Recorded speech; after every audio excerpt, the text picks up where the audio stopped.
I keep meeting creator businesses who have had some level of success but struggle to scale. And the reason they struggle is because they don't understand the underlying dynamics of their business, and they make the same very specific mistakes that prevent them from scaling. So in this video, what I want to do is break down exactly why that is, analyze the creator business model, and tell you what you have to do, what you have to put in place, the changes you have to make if you want to be able to scale beyond 6 figures to 7 figures and beyond.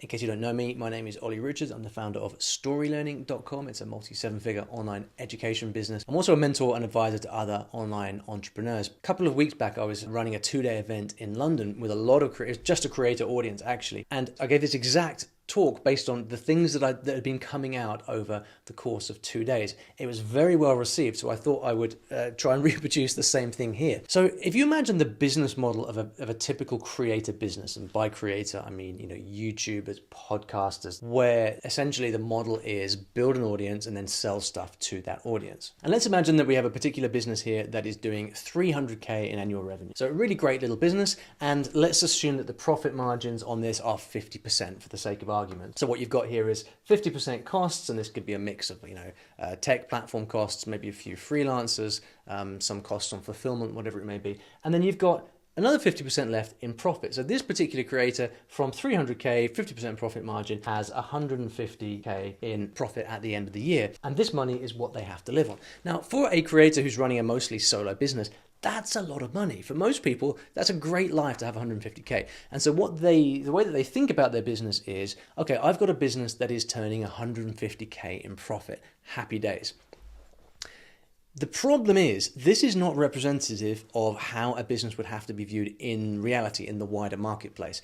Because in order to figure out exactly what you've got on your hands, and this is a question I was always asking myself when I grew Story Learning, like, what exactly do I have here? Is this just like a well-paid job? Is this like, am I just a glorified freelancer? Do I have an actual business? What do I have? And I've eventually figured out the answer to this, which is that for a creator business, with this 150k, why it makes for a great lifestyle for you, it's not actually representative of the value of the business. To understand the true nature of the business, what you have to do is ask, what would need to happen for me to replace myself? God forbid you get sick tomorrow, you're incapacitated.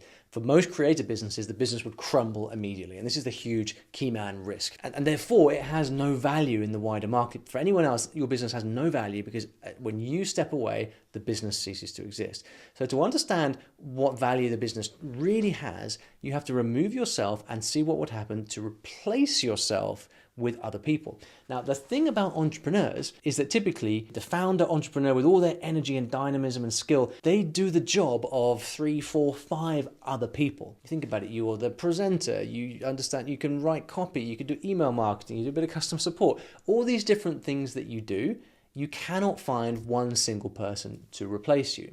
You have to be replaced by, let's say, 3 other people in order to do your job minimally well. So with this 150k, we've now got to replace you with 3 people who, let's say, we can get for 50k each. So this is the true value, the true cost of hiring to replace yourself. Now that you have got your 150k staff costs, the rest of your margin is then taken up, leaving you with 0 in profit at the end of the year. And so the true dynamics of your creative business are that it's not profitable. Now, you can obviously fiddle with these numbers and they can move up and down, but the principle is that creators confuse the fact that they end up with money at the end of the year as thinking that that is profit, but it's not profit. If you think about what is the market-based salary I would need to pay in order to replace myself, then this is it.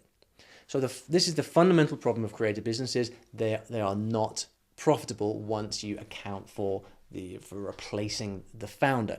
And what this means is you cannot scale. If you had 150k in true profit and you 10x'd it, well, great, you've now got 1.5 million. But as you can probably figure out yourself, 10x of 0 is still 0. So as you try to grow the business and you can no longer work any harder because you're already capped out, then you have to replace yourself, and now you've got 0 profit to actually scale. So this is the underlying problem that creative businesses face. Now, there are some creators who manage to scale way beyond this by virtue of the fact that they have insane levels of traffic. We all know that the YouTubers or the podcasters who are right at the top of the tree and who have so much traffic, they make tons of money.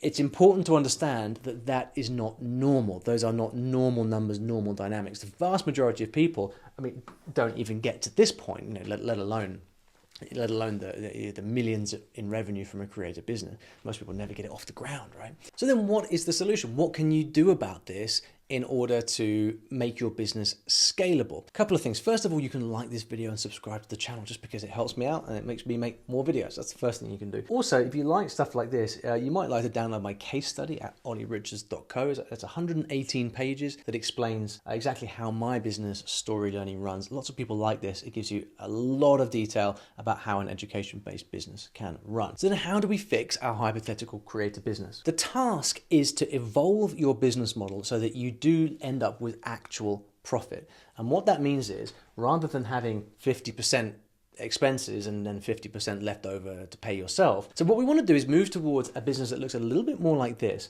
where you've got, say, 33% costs. So 1/3 of your revenue is taken up by costs. So you have a gross margin of about 66%.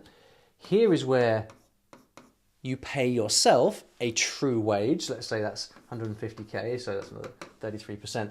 And then this at the bottom is your profit. And profit is defined as money left over after you have paid your hard costs and paid the salary of the people who are required in order to make the business run. This is now scalable, because even if these margins move up and down a little bit, when you grow the business, you've got margin that can be used to absorb some of those costs. And typically for a creative business, the big problem is that your traffic sources, your customer acquisition, is not scalable.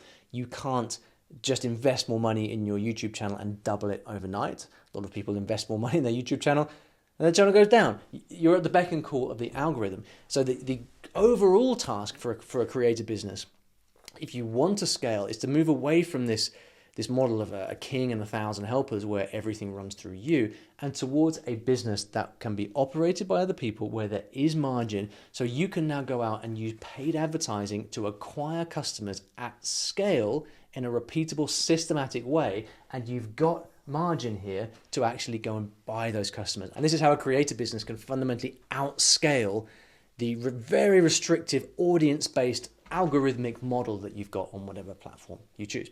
So that was helpful. If you like this, you'll definitely like this video over here, because it's a lot more of the same kind of stuff.